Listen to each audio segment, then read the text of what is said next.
வணக்கம், welcome back to Jas Tamil YouTuber. உங்களுக்கு ஆன்மீகம் சம்பந்தப்பட்ட தகவல்கள் பிடிக்கும் அப்படின்னா மறக்காம நம்ம சேனலை சப்ஸ்கிரைப் பண்ணிக்கோங்க. அப்படியே பக்கத்தில் இருக்க பெல் பட்டனும் பிரஸ் பண்ணிக்கோங்க. இன்னைக்கு இந்த பதிவில் நம்ம பார்க்க போகிறது, நாளை தினம் பார்த்தீங்கன்னா வைகாசி மாதமானது பிறக்குது.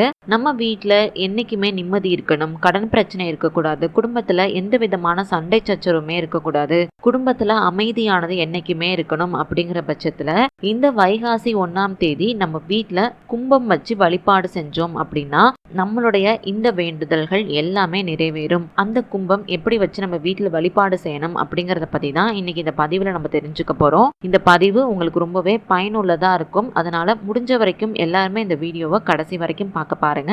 இப்போ வாங்க நம்ம வீடியோக்குள்ளார போலாம். வளம் தரும் மாதமா இருக்கிறது எதுன்னு பாத்தீங்கன்னா வைகாசி மாதம் தான். சித்திரை முடிஞ்சு வைகாசி மாதம் ஆரம்பிக்கிறப்ப வணங்கக்கூடிய தெய்வமா இருக்கக்கூடியது எதுன்னு பாத்தீங்கன்னா நம்மளுடைய குலதெய்வம் தான்.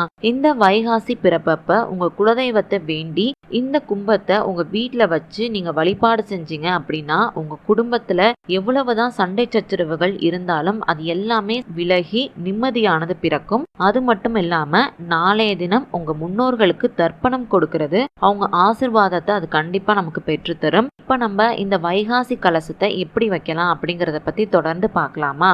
நாளைய தினம் செவ்வாய்க்கிழமை அப்படிங்கறதுனால நீங்க இன்னைக்கே உங்க வீட்டை தொடச்சி வச்சிருங்க.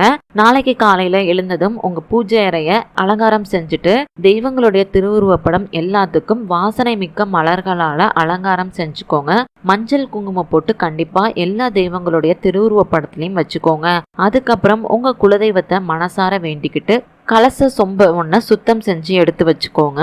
குலதெய்வம் தெரியாதவங்க திருச்செந்தூர் முருகனை மனசார குலதெய்வமா எடுத்துக்கிட்டு இந்த பரிகாரத்தை தாராளமா செய்யலாம். நான் ஏன் திருச்செந்தூர் முருகனை இந்த வழிபாட்டுக்கு குலதெய்வமா எடுத்துக்க சொல்லி சொல்றேன் அப்படின்னு பாத்தீங்கன்னா வைகாசி மாதம் முருகனுக்கு உகந்த மாதம் அப்படிங்கறதுனால முருகனை நம்ம வேண்டது மூலியமா சகல விதமான ஐஸ்வர்யங்களும் நமக்கு கண்டிப்பா கிடைக்கும். அப்படிங்கறதுனாலதான் உங்களுக்கு குலதெய்வம் தெரியல அப்படின்னா முருகப்பெருமான உங்களுடைய குலதெய்வமா நினைச்சு தாராளமா அந்த வழிபாட்டை நீங்க மேற்கொள்ளலாம். அதுக்கப்புறம் நீங்க கலசம் எடுத்து வச்சிருக்கிறதுல 3/4 கலசத்துக்கு தண்ணீர் நிரப்பிக்கோங்க. அதுல உங்களுடைய குலதெய்வத்தை ஆவாகனம் செஞ்சு எழுந்தருள செஞ்சுக்கோங்க. கலசத்துல கொஞ்சமா கல்லுப்பு, பன்னீர், மஞ்சள் தூள் இது எல்லாத்தையும் கலந்து போட்டுக்கோங்க. இதோட சேர்த்து ஒரு வெற்றிலை, 2 கொட்டைப்பாக்கு, ஏலக்காய் இது எல்லாத்தையும் சேர்த்துக்கோங்க. அதுக்கப்புறம் கலசத்துக்கு மேல வாய்ப்பகுதியில மாவிலையை நீங்க வச்சுக்கணும். அதுக்கப்புறம் அதுக்கு மேல கலச தேங்காய மஞ்சள் தடவி நீங்க வைக்கணும். தேங்காய்க்கு சந்தன குங்குமம் போட்டு கொஞ்சம் நல்லா பெருசா வச்சுக்கோங்க. இந்த தெய்வீக கலசத்துக்கு உங்ககிட்ட இருக்கக்கூடிய தங்க நகைகளை போட்டு விடுங்க. அதோட சேர்த்து வாசனை மிகுந்த மலர்களையுமே வச்சு விடுங்க.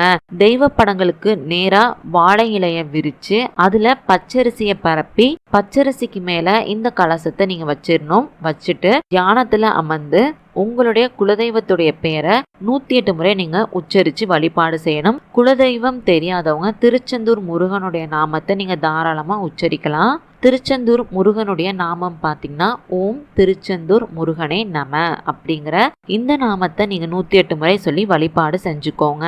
இதே மாதிரி திருச்செந்தூர் முருகனே அப்படிங்கிறதுக்கு பதிலா உங்களுடைய குலதெய்வத்தை சொல்லி நீங்க வழிபாடு செஞ்சுக்கலாம்.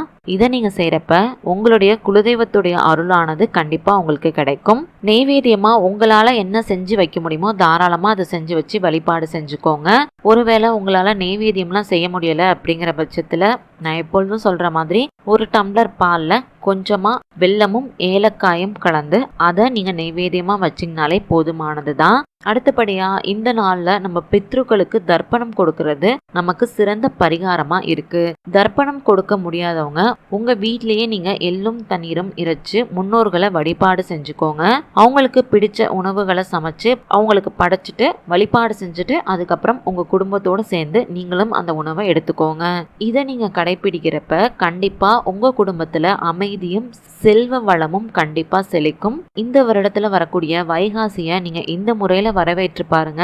கண்டிப்பா உங்களுடைய வாழ்க்கையில நல்ல மாற்றங்களானது தெரிய ஆரம்பிக்கும். அப்படிங்கிற கருத்தோட இன்னைக்கு இந்த பதிவை நான் இங்க நிறைவு செய்றேன். உங்களுக்கு இந்த பதிவு பயனுள்ளதா இருந்துச்சு அப்படின்னு நினைச்சீங்கன்னா மறக்காம லைக் பண்ணி, ஷேர் பண்ணி, கமெண்ட் பண்ணுங்க. அது மட்டும் இல்லாம உங்களுக்கு ஆன்மீகம் சம்பந்தப்பட்ட என்ன மாதிரியான பதிவுகள் வேணும் அப்படின்னு நினைக்கிறீங்களோ மறக்காம நம்ம சேனலோட மெயில் ஐடியிலயோ இல்ல கீழே இருக்க கமெண்ட் பாக்ஸ்ல எனக்கு தெரியப்படுத்துங்க. அந்த மாதிரி பதிவுகளை வரக்கூடிய நாட்கள்ல நான் தரேன். நன்றி, வணக்கம்.